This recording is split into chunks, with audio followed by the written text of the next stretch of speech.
একসময় চিটফান্ড কেলেঙ্কারিতে সর্বহারা হয়েছিল বাংলার মানুষ। সেই মামলা এখনো চলছে। সেই প্রতারণা নতুন রূপে আবারও শিকড় গেড়েছে বাংলায়। এমনই অভিযোগ সামনে আসছে মালদার চাঁচলে।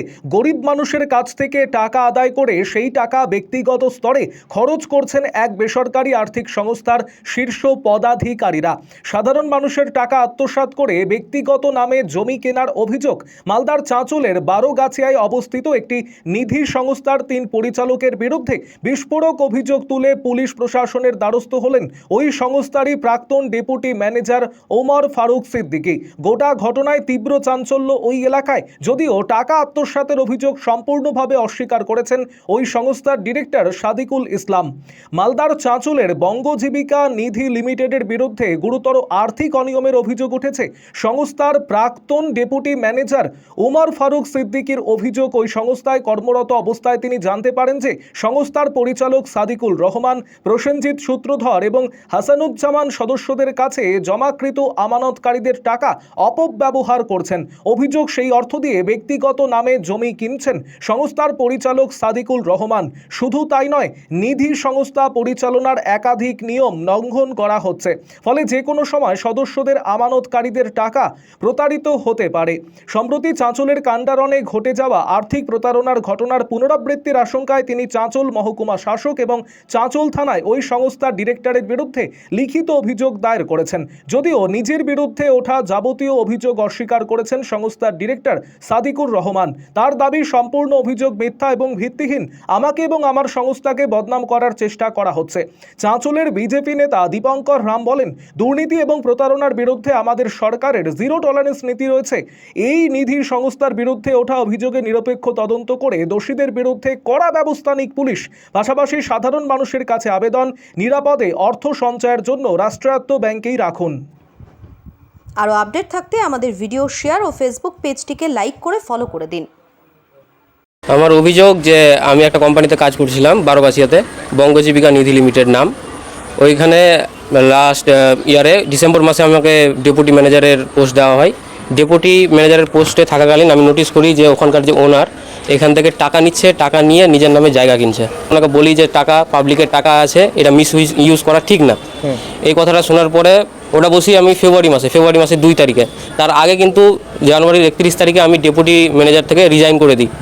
ওইখানে আমি মেলে লিখি যে যতক্ষণ না পর্যন্ত যেই টাকাটা ইউজ হচ্ছে ওটা অ্যাকাউন্টে আসে, কোম্পানির অ্যাকাউন্টে, আমি ডেপুটি ম্যানেজারের দায়িত্ব নিব না। এই হিসাবে কোম্পানির ওনার যে আছে সাদিকুল রহমান, যার বাড়ি কান্ডারণ শামসিতে, উনি বলেন যে আমি এখান থেকে টাকা নিয়ে জায়গা কিনেছি, যেটা কোম্পানির স্বার্থে।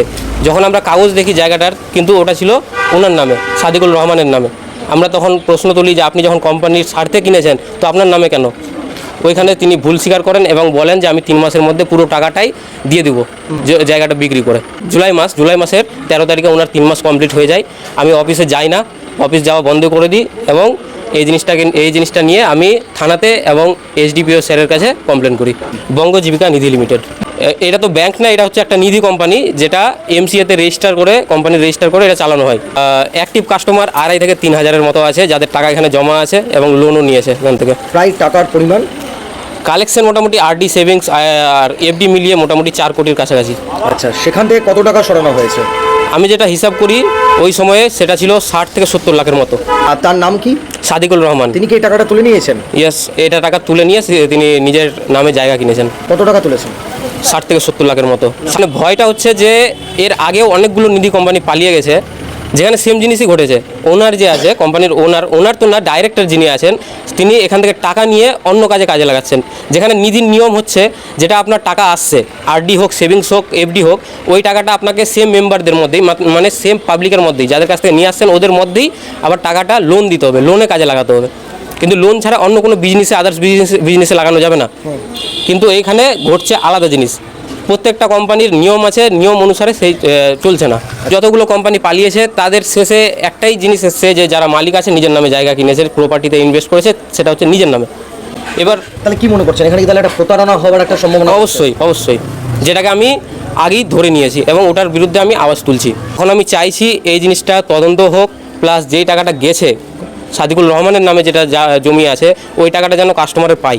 যেন ওই টাকাটা নিয়ে কোনো মিস ইউজ আর না হয়। আর আমাকে হুমকি দেওয়া হয়েছে, কালকে ওদের মিটিং বসেছিল, কিছু কিছু এমপ্লয়ি এমনও বলছে যে ওনাকে তুলে নিব, উনি কেন এমনি করছে, কোম্পানি তো ভালো করেই চলছে।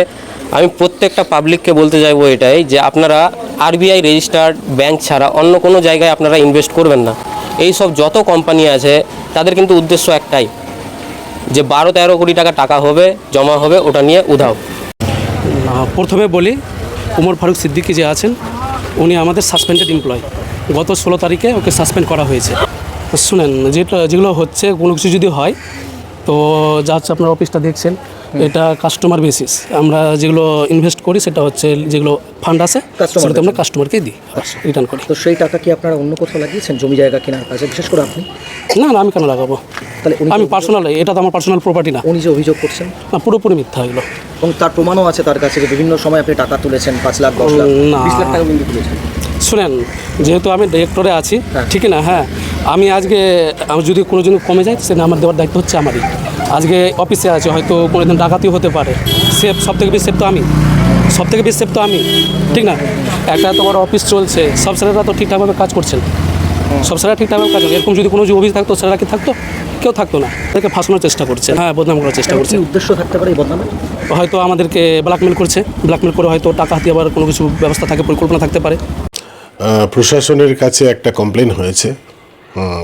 প্রশাসন নিশ্চয়ই নিজের দায়িত্ব পালন করবে। আমাদের সরকার পরিষ্কার করে বলে দেওয়া হয়েছে যে জিরো টলারেন্স নীতিতে চলবে। এখানে কোনো রকম যদি এরকম পয়সা নয়ছয় করা হয়, জনসাধারণের পয়সা নিয়ে নয়ছয় করা হয়, তা কড়া থেকে কড়া ব্যবস্থা প্রশাসনকে নেওয়া উচিত। এর আগেও আমাদের পশ্চিমবঙ্গে এরকম ব্যাংক, তারপরে সব এই চিটফান্ডসগুলো প্রচুর টাকা মানুষের কালেকশন করেছে। আর মানুষকেও সতর্ক করব যে রাষ্ট্রায়ত্ত ব্যাংক যেগুলো বড় বড় ব্যাংক আছে সেখানে আপনারা ইনভেস্ট করুন। আপনারা কিছুতেই এই ছোট ছোট ব্যাংক না জেনে শুনে কোথাও ইনভেস্ট করবেন না। প্রশাসনের কাছে বলতে চাইবো যে জিরো টলারেন্স নীতিতে চলুন, যাতে এরা কড়া থেকে কড়া ব্যবস্থা করা হয় যদি প্রমাণিত হয় যে এই টাকা নিয়ে, মানুষের টাকা নিয়ে নয়ছয় করা হয়েছে। না, মানুষকে সতর্ক হওয়া উচিত যে আজকে ডিজিটালাইজেশনের যুগে যেখানে সব কিছু ডিজিটালভাবে কাজ হচ্ছে, সেখানে এই ম্যানুয়াল কাজ হচ্ছে, তার মানে তো সন্দেহ একটা জেগে যাওয়া উচিত। সেই জায়গাতেই সন্দেহ জাগা উচিত এবং সতর্ক হওয়া উচিত।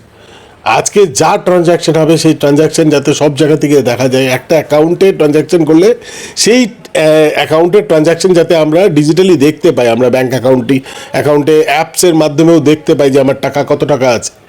সেটা যদি না থাকে তাহলে পরে মানুষকে তো আগে থেকেই সতর্ক হয়ে যাওয়া উচিত।